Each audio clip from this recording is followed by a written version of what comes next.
Cody Rhodes a quitté AEW la semaine dernière. Celui qui rentre par le milieu du stage de AEW est parti. Mais pour quelle destination? C'est ce qu'on va voir dans cette vidéo. On va analyser un petit peu ce qui s'est passé la semaine dernière.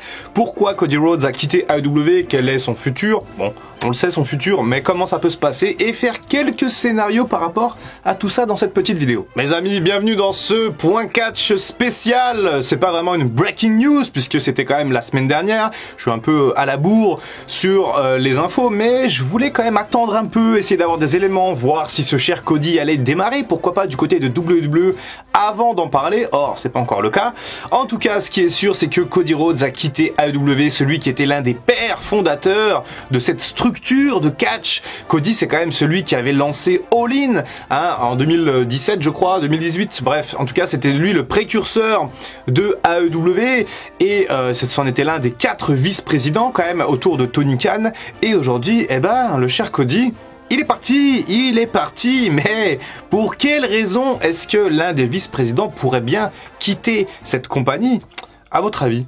Eh bien, d'après énormément de sources, il semblerait bien qu'en fait, le problème soit tout simplement monétaire. On revient un petit peu à l'époque de l'Attitude Era, avec la WCW qui proposait des contrats, la WWE qui perdait des catcheurs, et là, attention, on pourrait très bien avoir l'effet inverse. Plus de 20 ans plus tard, presque 30 ans plus tard, avec une WWE qui a beaucoup de pognon et qui pourrait aller shipper des talents côté AEW. On voit que pour Cody Rhodes, ça semble être le chemin qui a été suivi, mais attention à des mecs comme MJF, bon, Kenny Omega, pourquoi pas, mais encore une fois, ça peut être assez lointain, mais des petites pépites comme ça, comme Darby Allin ou autre, faudra quand même se méfier parce que WWE peut très bien sortir un giga chéquier pour signer ses talents. Puisque oui, effectivement, Cody Rhodes était un main eventer de AEW. Enfin, lui se considérait comme une pièce angulaire de cette compagnie, ce qui, je vais vous le dire, n'était peut-être plus forcément le cas ces derniers mois, avec notamment des arrivées de CM Punk, Bryan Danielson, Adam Cole, même avec des mecs comme Keith Lee qui arrivent. Bref, Cody Rhodes et sa stature de grand face, de plus grand face d'ailleurs de AEW, c'est ce qu'il voulait, c'est ce qu'il essayait de faire. Ça ne fonctionnait plus, tout simplement, ça ne marchait plus, la foule se retournait contre Cody Rhodes. On attendait ce putain de heel turn pour Cody. Pourquoi est-ce qu'il a pas tourné heel chez AEW? C'est pas possible. Il l'a pas fait et donc il s'est pris la hit des fans. Ça lui a pas trop fait plaisir apparemment à Cody selon les sources encore une fois internes et les rumeurs, mais surtout le problème étant que au moment de sa nouvelle signature de contrat, puisque son contrat arrivait à expiration, son premier contrat, il désirait un peu plus d'argent, ce qui peut se comprendre étant donné que voilà, il se considérait comme un top star de AEW. Sauf que celui qui décide chez AEW, c'est bel et bien Tony Khan. Et oui, Tony Khan, c'est le Vince McMahon de AEW. Alors certes, on a souvent dit c'est la compagnie de Cody Rhodes, des Bucks et tout. Non, c'est la compagnie de Tony Khan en fait. Lui, c'est vraiment le propriétaire, celui qui injecte le pognon et les présidents, les vice-présidents, Cody Rhodes, les Bucks, Omega, ce sont les gens qui gèrent un petit peu tout ce qui est administratif, logistique, booking, bref. Mais en tout cas, Cody Rhodes donc a sans aucun doute demandé un poil plus d'argent, une certaine revalorisation salariale. Sauf que ça n'a pas fonctionné. Ça n'a pas fonctionné. Tony Khan a dit non, c'est pas possible. Tu m'apportes pas assez par rapport à ce que tu demandes. Il a fait son taf de président, de gestionnaire d'une entreprise. Et bah, Cody, il a un peu pris la mouche, hein, comme on dit.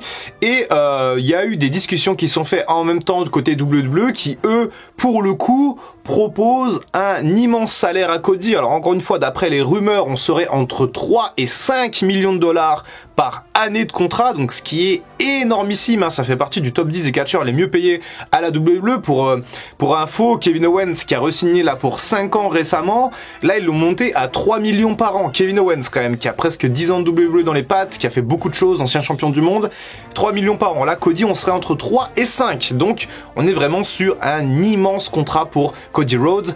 Et ce qui peut se comprendre, Cody Rhodes quand même, il a déjà pas loin d'un certain âge, il va vouloir mettre un peu la famille à l'abri, tout ça, et avec un tel contrat, bah forcément il peut catcher encore 5 ans et puis s'arrêter et faire autre chose, clairement, parce que voilà, le pognon ça régit tout, hein, faut pas se leurrer, hein. Et c'est vrai que si jamais il prenait je sais pas 800 000 ou 1 million par an chez AEW par année et que là il se prend à 3 à 5 millions par an, bah forcément c'est plus la même vie. Après derrière tes enfants tu peux les envoyer à la fac et tout, bref, je vais pas non plus refaire le monde, mais en tout cas je peux comprendre que le choix monétaire ait une certaine incidence compétences dans justement ce trajet entre AEW et WWE. Ce qui est très compliqué quand même à comprendre, c'est pourquoi en fait quelqu'un comme Cody arrive à vendre un peu comme ça son âme au diable. Cody, c'est le professional wrestling, il l'a dit depuis qu'il a quitté la WWE en 2013 ou en 2014. Lui, il veut catcher, il veut faire du catch, quoi, du professional wrestling, et il a fait ça bien au Japon, dans l'indépendant, il a aidé à fonder AEW. Et aujourd'hui, il y a une espèce de giga retournement de veste où tiens, bah vas-y, c'est bon, j'ai réussi à faire ce que je voulais, mais d'un côté, ça n'a pas très bien marché pour moi sur la fin, je suis un peu vexé, donc je vais aller à la WWE. Il y a plusieurs paramètres comme ça qui rentrent en compte, et je peux pas m'empêcher de trouver ça un peu dommage de la part de quelqu'un justement qui basait toute sa communication ces dernières années sur le fait, moi je suis un anti-WWE, on va vous proposer ce que vous voulez, vous les fans, très impliqués chez AEW dans tout, même avec les grands malheurs comme le décès de Brody Lee, etc. Et là, bah, ça va redevenir un catcheur trademarké WWE qui va faire des promos scriptés, qui va faire du booking à la merde, et sûrement bah, qui va avoir une utilisation à chier. Et ça m'étonnerait pas que Vince McMahon se serve de ça, qu'il le paye grassement, bah, pour l'humilier à la télé. Et ça, j'en ai extrêmement peur, parce que Cody ne mérite absolument pas ça. C'est quelqu'un qui aime le catch, qui est passionné par le business, qui aime la foule et les fans, et j'ai très peur qu'il soit mal utilisé côté WWE. Après, il y a quand même peu de chances qu'il soit mal utilisé, parce que avec un salaire comme ça, je pense que Nick Khan, du coup, l'autre Khan, qui est le directeur technique à la WWE, va justement bien se servir de Cody Rhodes, essayer de faire du merchandising autour de lui, essayer pourquoi pas d'en faire une star, parce qu'on manque de stars cruellement à la WWE. Et un mec comme Cody, aujourd'hui, il a tout prouvé. Sérieux, il est parti en 2014 de la WWE après être passé en Stardust, avoir touché le fond vraiment au niveau des gimmicks. Il a prouvé qu'il était une star sur le circuit indépendant, il a prouvé qu'il était une star au Japon, il a prouvé qu'il était capable de faire des main events de pay-per-view. Rappelez-vous ce match contre son frère Dustin Rhodes lors de All Out 2019, c'était vraiment épique. Mais voilà, je suis quand même assez inquiet à l'idée de voir Cody arriver à la WWE. Alors certes, après on peut avoir des superbes affiches, hein, pour WrestleMania par exemple, parlons-en maintenant. J'aimerais parfaitement voir un Cody Rhodes face à Randy Orton, direct, ben oui. Alors après ça va être un peu compliqué, Randy Orton en ce moment il est dans la partie de catch par équipe, donc sûrement il va lutter avec Riddle ou contre Riddle à WrestleMania s'il split. Je vois mal lutter contre Cody Rhodes, mais en tout cas voilà, Cody Rhodes contre Edge, contre Edge Styles, contre Seth Rollins, contre Roman Reigns, bref, contre McIntyre, il y a des superbes matchs à faire, des belles histoires à raconter, et j'espère vraiment que quand il va arriver chez WWE, ça va bien se passer. Parce qu'en plus, il avait un gros clan Nightmare Family, chez AEW, il était un peu chez lui, il avait son bus là qui le trimballait partout, il était un peu dans son cocon, hein, Cody Rhodes. Il faut savoir qu'au début, il était quand même très avenant, très ouvert avec les superstars, et que plus le temps a passé, plus son importance a été mise de côté, parce qu'en plus, on a des gros noms comme Bryan, Punk qui sont arrivés, et forcément, ça étoffe un peu le roster, ça fait des plus grosses personnalités, et donc les grosses personnalités d'avant sont un peu mises sur le côté. Ce qui est un peu arrivé à Cody Rhodes, qui s'est un peu isolé, mais voilà, après c'est des humains, chacun réagit comme ça, et on peut pas juger ou critiquer les uns et les autres. En tout cas, Cody Rhodes, ce qui est certain, c'est qu'il a peut-être été piqué finalement dans son ego, et que voilà, il a voulu peut-être prouver aussi aux gars d'AEW, bah écoutez, parce que ça, je vais chez WWE, ça va être moi le premier gros nom à bouger, et c'est une énorme surprise, parce que franchement j'aurais jamais mis une pièce sur Cody Rhodes, première star d'AEW qui part chez WWE. C'est vraiment très surprenant. Mais finalement, bon, ça peut se comprendre, ça peut tout à fait se comprendre. Ou alors, c'est un plan machiavélique fomenté par Tony Khan et Cody Rhodes pour détruire la WWE de l'intérieur. Non, ça, je pense pas. J'ai vu ça un petit peu sur Twitter, c'est assez rigolo de penser que ça peut être un espèce de complot géant, une espèce de Forbidden Door, mais juste pour nuire à l'ennemi. Non, je pense vraiment qu'il y a un petit peu d'eau dans le gaz entre Tony Khan et Cody Rhodes, qu'il y a beaucoup de respect entre les deux hommes, mais qu'ils ne se sont pas entendus financièrement, que du coup ça a créé des tensions, et qu'actuellement, bah voilà, c'est un petit peu la guerre froide. Cody Rhodes va passer un temps à la WWE, et qui sait ce qui peut se passer par la suite. Ça se trouve, il sera mal utilisé, il va être blasé, ou alors il peut être renvoyé au bout d'un an, 2 ans, imaginez, il peut tout à fait être renvoyé avec un tel salaire. Le risque pour Cody Rhodes, c'est de se faire tège, parce que voilà, mon pote, tu coûtes trop cher, t'arrives, tu fais pas le boulot, enfin pour nous en tout cas dans l'entertainment, donc on te dégage. Et puis après, qu'est-ce qui se passera de Cody Rhodes? Est-ce qu'il aura terminé sa carrière de catcheur? Est-ce qu'il reviendra tout penaud à AEW? il peut se passer tellement de choses. En tout cas, c'est extrêmement surprenant. C'est vraiment la première grosse nouvelle de l'année. C'est vraiment le plus gros coup du mercato de catcheurs cette année. Vraiment, bon, on a Kisly qui est arrivé, machin, c'est cool. On a aussi un autre gros nom qui va arriver, peut-être Gargano, peut-être le Finn, on n'en sait rien. Enfin, Wyatt, Rotunda d'ailleurs. Mais en tout cas, Cody Rhodes, c'est vraiment la première grosse surprise de l'année côté WWE, parce que voilà.